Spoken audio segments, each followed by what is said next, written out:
దానికి నన్ను ఆహ్వానించినందుకు పెద్దలందరికీ ధన్యవాదాలు. ఈరోజు హైదరాబాద్ నగరంలో జూబ్లీహిల్స్కి సంబంధించినటువంటి ఉప ఎన్నికలు జరుగుతూ ఉన్నాయి. ఎవరు కోరుకోనటువంటి ఎన్నికలు.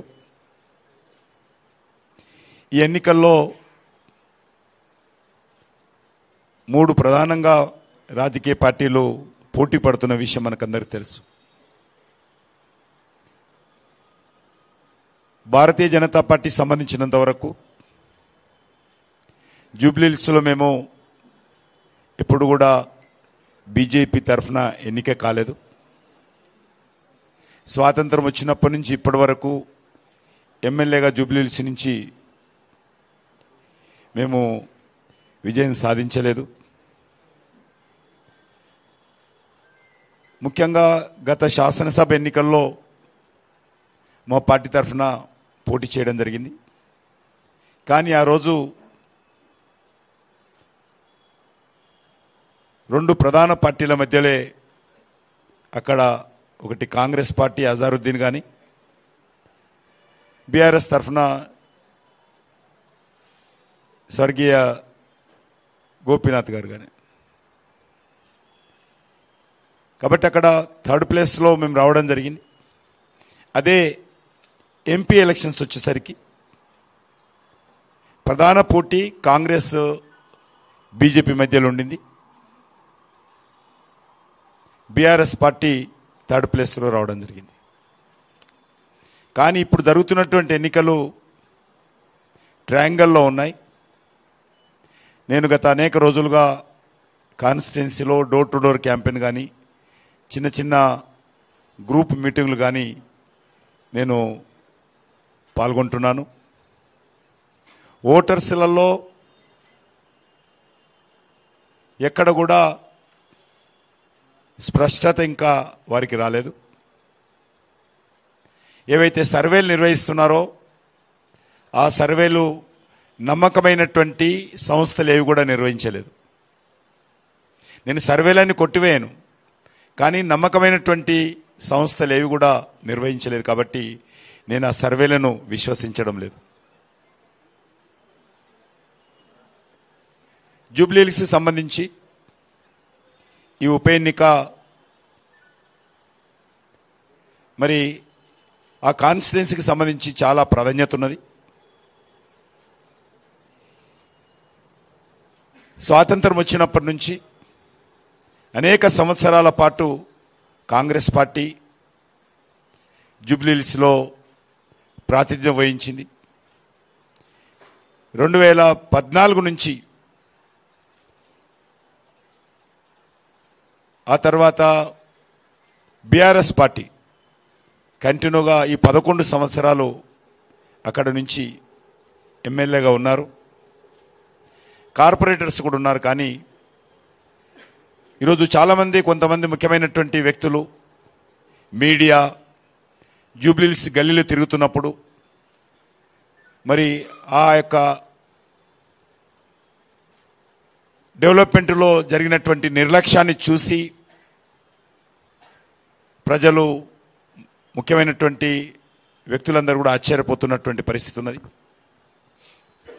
అనేక బస్తీలు 365 రోజులు ఓవర్ఫ్లో అవుతున్న విషయం. రోడ్లు భయంకరమైనటువంటి పరిస్థితి. డ్రింకింగ్ వాటరు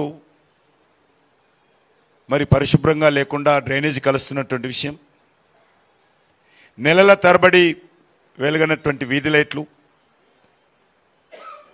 ఈరోజు అక్కడ మనకు అనిపిస్తూ ఉంది. ముఖ్యంగా బోడబండ కానీ, రేమత్ నగర్ కానీ, కొంతపాటు ఎర్రగడ్డ కానీ, యూసుఫ్గూడ కానీ, షేక్పేట కానీ, ఈ ఏరియాస్లలో చాలా ఒక గ్రామ పంచాయతీలో ఉండేటువంటి డెవలప్మెంట్ కూడా అక్కడ లేదు. ఒక మండల హెడ్ క్వార్టర్లో ఉండేటువంటి డెవలప్మెంట్ కూడా మరి ఇది ఈ యొక్క భాగ్యనగరంలో లేదనే విషయాన్ని సందర్భంగా మనం చేస్తున్నాను. ఇది ఇంటర్నేషనల్ సిటీ అయింది, ఇస్తాంబుల్ అన్నారు, సింగపూర్ సిటీ అన్నారు, న్యూయార్క్ వాషింగ్టన్ డీసీ అన్నారు. మరి పరిస్థితి ఏ రకంగా ఉందో మనం అర్థం చేసుకోవచ్చు. ఒక హైటెక్ సిటీ మీద రోడ్లేసి రోడ్ల మీద రంగులేసి కొన్ని ఫ్లైఓవర్ కట్టినంత మాత్రాన ఇది ఇంటర్నేషనల్ సిటీ కాదు. ఈరోజు ఓల్డ్ సిటీ ఏ రకంగా ఉంది, గౌల్గూడ ఏ రకంగా ఉంది, మలక్పేట ఏ రకంగా ఉంది, అంబర్పేట, మషీరాబాదు, సికింద్రాబాదు, సనత్ నగర్, బోడబండ, ఇవన్నీ కూడా మెయిన్ రోడ్లు ఒకటే కాదు డెవలప్మెంట్కు.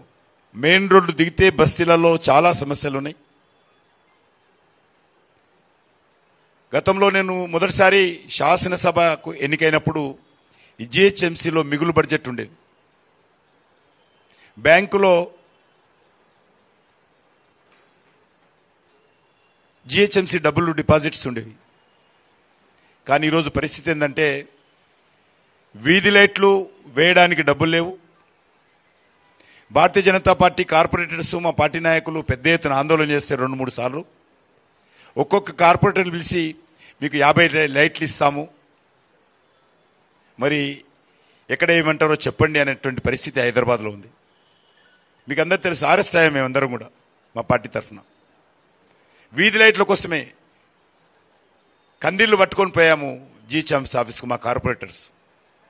ఆ పరిస్థితి వచ్చింది. ఈరోజు కాంట్రాక్టర్స్ జిహెచ్ఎంసీ ఆఫీస్ దగ్గర ధర్నాలు చేస్తున్నటువంటి పరిస్థితి. 20 లక్షలు, 10 లక్షలు రోడ్ల రిపేరింగు, ప్యాచ్ వర్క్ చేసినటువంటి కాంట్రాక్టర్లు కూడా. ఎందుకు చెప్తా ఉన్నానంటే తెలంగాణ రాష్ట్రానికి అత్యధికమైనటువంటి రెవెన్యూ హైదరాబాద్ నుంచి వస్తుంది. హైదరాబాద్లో ఉండేటువంటి ప్రజలకు 2 ప్రధానమైనటువంటి సంస్థలు సివిక్ ప్రాబ్లమ్స్. ఒకటి జిహెచ్ఎంసీ నిర్వహిస్తుంది, 2 హైదరాబాద్ మెట్రో వాటర్ నిర్వహిస్తుంది. కానీ ఈరోజు ఆ 2 సంస్థలు కూడా నిధులు